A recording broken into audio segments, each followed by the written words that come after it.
तो पथ के प्रदीप में जो पत्र हैं उनसे हम उनका संकलन हम ले रहे हैं और उन पत्रों को पढ़कर उसमें जो छिपा हुआ संदेश है वो संदेश को ग्रहण करते हुए हम उन्होंने जो मार्ग दर्शित किया है उस मार्ग को अपने जीवन में उतारने का एक अभियान चला रहे हैं। क्योंकि पल भर को हम बौद्धिक रूप से समझ लें तो ये पहला कदम है, कुछ समझ में आई बात, लेकिन ये बहुत कुछ नहीं है, तो बिल्कुल सुपरफिशियल बात है। हमारी बुद्धि बहुत ज़्यादा काम की नहीं है, काम की थोड़ी सी है बाहर के जगत के लिए, लेकिन अगर बात दूर तक की है, हमारा कॉन्शियस माइंड जो है वो थोड़ा सा हिस्सा है ना, हमारा जो भीतर का जो हिस्सा है बड़ा 80% कह लो, वो जो सबकॉन्शियस माइंड तक, वहां तक वो जो मैसेज है वो उतर जाए, तो वहां तक उजाला हो जाए, तब जीवन में रूपांतरण आता है। क्योंकि हमें बात तो समझ में आ जाती है, लेकिन वो थोड़ी सी बात वो द्वंद्वात्मक रहा, तब भीतर कुछ धक्का दे रहा है, भीतर का कि जो हैबिट्स है, जो पुरानी जन्मों जन्मों की आदत हमने बना के डाल रखी हैं, और जो धारणाएं और जो परंपराएं, हमारे भीतर जो संस्कार हम लेकर आए हैं और निर्मित करते जा रहे हैं, वहाँ कोई रूपांतरण अगर करना है तो रोज रोज उस पर उन्होंने जो बताया उससे जीने की कला सीखनी होगी, एक नई आदत ढालनी होगी। हमें पुरानी आदतों से छुटकारा पाने के लिए एक नई आदतों का निर्माण करना होगा, और इस निर्माण करने के लिए ज़रूरी है कि ओशो ने इतने इतने इतने इतने सारे अपने मोती बिखेरे हैं कि उनको हम कलेक्ट कर लें तो मैं समझती हूँ अनंत जन्म लग जाएंगे, इतना खजाना देकर गए हैं वो।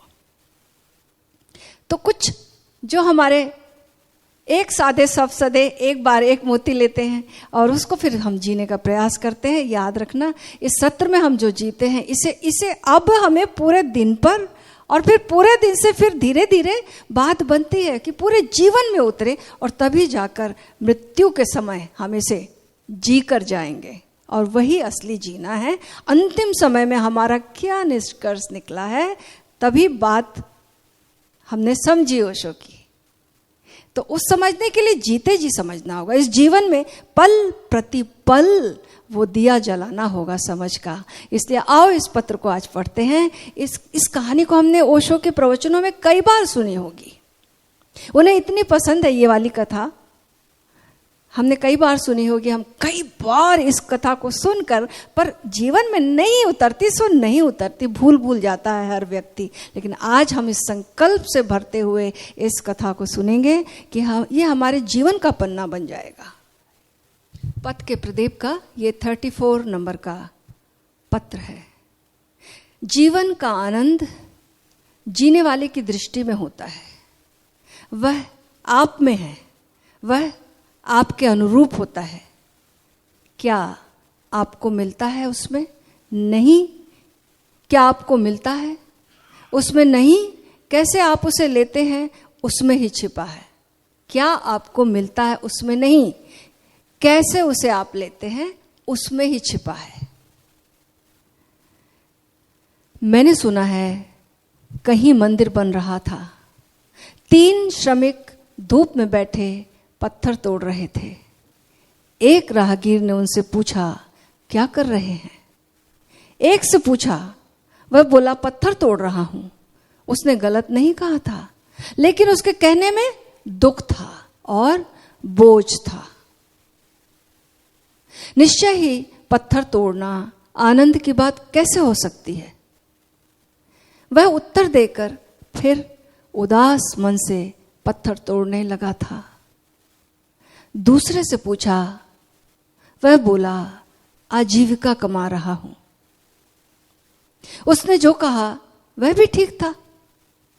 वह दुखी नहीं दिख रहा था, लेकिन आनंद का कोई भाव उसकी आंखों में नहीं था। निश्चय ही आजीविका कमाना भी एक काम ही है। आनंद वह कैसे हो सकता है? तीसरे से पूछा, वह गीत गा रहा था। उसकी आंखों में चमक थी और हृदय में गीत था। निश्चय ही तीसरे से पूछा, उसके गीत को रोक कर पूछा, उसने गीत को बीच में रोक कर कहा, मैं मंदिर बना रहा हूं। उसकी आंखों में चमक थी और हृदय में गीत था। निश्चय ही मंदिर बनाना कितना सौभाग्यपूर्ण और सृजन से बड़ा आनंद क्या है? सृजन से बड़ा क्या आनंद हो सकता है? मैं सोचता हूं कि जीवन के प्रति भी ये 3 उत्तर हो सकते हैं। गौर करना, ओशो क्या कह रहे हैं? मैं सोचता हूं कि जीवन के प्रति भी ये 3 उत्तर हो सकते हैं। आप कौन सा चुनते हैं वह आप पर निर्भर है, और जो आप चुनेंगे उस पर ही आपके जीवन का अर्थ और अभिप्राय निर्भर होगा। जीवन तो वही है, पर दृष्टि भिन्न होने से सब कुछ बदल जाता है। दृष्टि भिन्न होने से फूल कांटे हो जाते हैं और कांटे फूल बन जाते हैं। आनंद तो हर जगह है, पर उसे अनुभव कर सके ऐसा हृदय सबके पास नहीं है। और कभी किसी को आनंद नहीं मिला है जब तक कि उसने अपने अनुभव करने के लिए अपने हृदय को तैयार न कर लिया हो। विशेष स्थिति और स्थान नहीं, वरन जो आनंद अनुभव करने की भावदशा को पा लेता है, आनंद अनुभव करने की भावदशा को पा लेता है, उसे हर स्थिति और स्थान में आनंद मिल जाता है।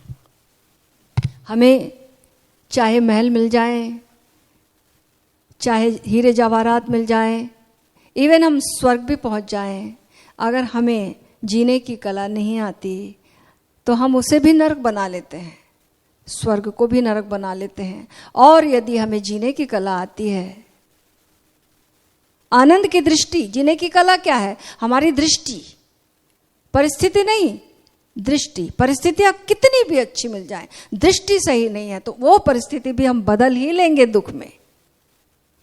सारी परिस्थितियां हम गौर करना एक दिन दुख में बदल लेते। क्यों? क्योंकि हमारे को देखने की दृष्टि, हमारी दृष्टि सही नहीं है।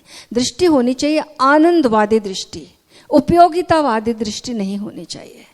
जब भी हम यूटिलिटेरियन हो जाते हैं, उपयोगितावादी हो जाते हैं, तो जीवन में दुख निर्मित कर लेते हैं। काम तो सब वही करते हैं। कोई मंदिर में जाकर पूजा भी कर सकता है ऐसे जैसे काम कर रहा है, और कोई मंदिर में झाड़ू भी ऐसे लगा सकता है कि जैसे पूजा कर रहा है। स्थिति तो वही की वही है। हमने कैसे जिया उस स्थिति को, इस पर निर्भर करता है। और ये निर्भर करना केवल आदत की बात है। ये निर्भर करना केवल आदत की बात है। हमें एक नई आदत बनानी पड़ेगी। हमने जीवन को क्यों दुख बना लिया है? हमारी अपनी जंजीरें हैं, हमारी अपनी बनाई हुई जंजीरें हैं, और वो अपनी जंजीरें तोड़ना मुश्किल है, क्योंकि हमारा इन्वेस्टमेंट है उसमें, वही तोड़ना मुश्किल है। क्योंकि अपने आप को हम गलत नहीं समझ सकते। मैं तो सही हो सकती हूँ, हम सही है, हमने जो किया वही सही है, तो हमारी दृष्टि कैसे गलत हो सकती है? पहले ही क्रांति तो यही घटित होती है कि जब हम सारी दृष्टि को अपनी ओर पलट लें, अपनी ओर पलटकर चीज़ों को देखना शुरू करें, तो बात बदल जाती है। वरना हमेशा हर स्थिति में हमें लगता है हमें नृत्य करना तो नहीं आता, लेकिन हम कहते हैं कि आंगन टेढ़ा है। लेकिन जिसको नाचना आता है वो टेढ़े आंगन में भी नाच लेता है। तो बस इसे परिवर्तित करना है, और इसे परिवर्तित करने की कला है जीवन के प्रति। जीवन एक गिफ्ट है, एक पल भी मिला ये गिफ्ट है, और इस उपहार को अगर समझ लें, इसके प्रति हम सम्मान से भर जाएं, तो हर काम फिर प्यारा लगने लगेगा। अगर हमें लगेगा कि ये जीवन ही पाप से पैदा हुआ है, इसी की निंदा, क्योंकि हमने जन्मों जन्मों से सुन के रखी है, साधु संतों की क्या बात सुनी है हमने कि ये जीवन से मुक्ति पानी है, आवागमन से छुटकारा पाना है, तो इसमें जो भी काम करेंगे तो वो तो भारी होगा ना, इसमें कैसे पूजा हो सकती है? इससे पार कहीं पूजा होगी। तो इसलिए इस जीवन के प्रति सम्मान से भरना, ग्रेटिट्यूड से भरना, एक नई आदत डालना, खुश रहने की आदत डालना। और जब हम खुश रहते हैं, एक खुश आदमी ही धार्मिक है। एक शिकायतपूर्ण आदमी, एक निंदा करने वाला आदमी, वो जीवन की निंदा, लोगों की निंदा, परिस्थिति की निंदा, तो पर अल्टीमेटली तो परमात्मा ही की निंदा कर रहे हैं ना। तो कैसे आध्यात्मिक हो सकते हो, कैसे धार्मिक हो सकते हो? वो आदमी धार्मिक नहीं है जो जीवन को छोड़कर घंटों बैठा हुआ है ध्यान में, चला गया है सारी परिस्थितियों को अवॉइड करके, वो धार्मिक नहीं है। ओशो की दृष्टि में वह धार्मिक है जो इसी जीवन को कैसे सुंदरता के फूल खिलाकर विकसित करता है। उस ओशो का आध्यात्मिक, ओशो का सन्यासी ऐसा व्यक्ति है। ओशो इसको धर्म कहते हैं। एक बार की बात है, एक बार एक मंदिर में एक व्यक्ति बहुत पूजा करता था, बहुत सारी प्रार्थनाएं करता था, बड़ा दान देता था, उसकी इतनी ख्याति हो गई थी, बड़े लोग उसको सम्मान देते थे, मानते थे कि बहुत ही पुण्यात्मा है ये। और उसको बड़े बड़े लोगों ने कहा भी, बड़े बड़े साधु महात्माओं ने सर्टिफिकेट भी दिए, भाई कि तुम्हें स्वर्ग मिलने वाला है, अब तो तुमने जो भी किया इससे स्वर्ग मिलेगा। वो जब उसकी मृत्यु हो गई, और मृत्यु जब हो गई तो देखा गया सीधे वो स्वर्ग चला गया, क्योंकि वो तो सोचता था वो अधिकारी है स्वर्ग का। उसने इतना दान दिया, इतनी दक्षिणा दी, इतनी पूजा की, यज्ञ तप कराए, इतना जप किया, इतना साधन किया, वो तो अधिकारी है, उसके पास तो सर्टिफिकेट्स भी थे। जाकर सीधे स्वर्ग का दरवाजा खटखटाता है, अंदर से द्वारपाल की आवाज आई, कौन है ये जो इतना हल्ला मचा रहा है यहाँ पर आकर? उसने कहा, तुम्हें पता नहीं, मैं हूँ जिसने इतना दान दिया, इतनी पूजा कराई, इतने धर्म ग्रंथ लिखवाए, इतनी धर्मशालाएं खुलवाई, मैं हूँ। दरवाजा खोला जाए। आवाज आई, दरवाजा अभी नहीं खुलता, 100 साल में खुलता है, कभी कोई लायक होता है इसके, 100 साल में खुलता है, इंतजार करो। अब करता भी क्या, वो उदास होकर इंतजार करने बैठ गया। सोचा कि करते हैं इंतजार, और याद रखना तुम्हें 100 साल तक तब तक जागरूक रहना पड़ेगा, सतर्क रहना पड़ेगा। एक क्षण को दरवाजा खुलता है और बंद हो जाता है, तो तुम्हें निरंतर जागे हुए रहना है। वो सोचा कि मैं क्यों नहीं जागे हुए रहूंगा, जिसने इतने मंत्र जाप सब कुछ किए, मैं क्यों नहीं जाग सकता हूँ, अलर्ट रहूंगा, बैठूंगा। बैठा, लेकिन वहां कुछ काम तो नहीं था करने को, कुछ भी नहीं था, कोई सेवा करने को नहीं थी, कोई सोशल वर्क नहीं था, कुछ भी तो नहीं था वहां। तो क्या करता, बैठने की कभी आदत नहीं थी। नींद आने लगी, झपकी खा गया। झपकी खाया तो जोर से गड़गड़ाहट की आवाज आई, बादल गरजे, बिजली चमकी, आंख खुली, देखा दरवाजा खुला और बंद हो गया स्वर्ग का। बहुत रोया पीटा, बोला द्वारपाल से, फिर बोला कि तुमने तो कहा था 100 साल में दरवाजा खुलता, एक बार खुलता है दरवाजा, तो ये कैसे हुआ? तो उसने कहा कि मैंने कब कहा था कि एक बार खुलता, मैंने कहा था 100 साल में खुलता है, तुम अलर्ट रहो। ये 100 साल अभी तो था, तुम्हें अलर्ट रहना होगा। वो बोला कि अलर्ट रहना ये तो मुश्किल की बात है, जागरूक रहना तो बहुत मुश्किल की बात है। तो द्वारपाल ने कहा, जो जागरूक रहना जानते हैं, जो अलर्ट रहना जानते हैं, जो सजग रहते हैं, उनको यहाँ नहीं आना पड़ता स्वर्ग पाने के लिए, उनको वहीं पर स्वर्ग मिल जाता जमीन पर।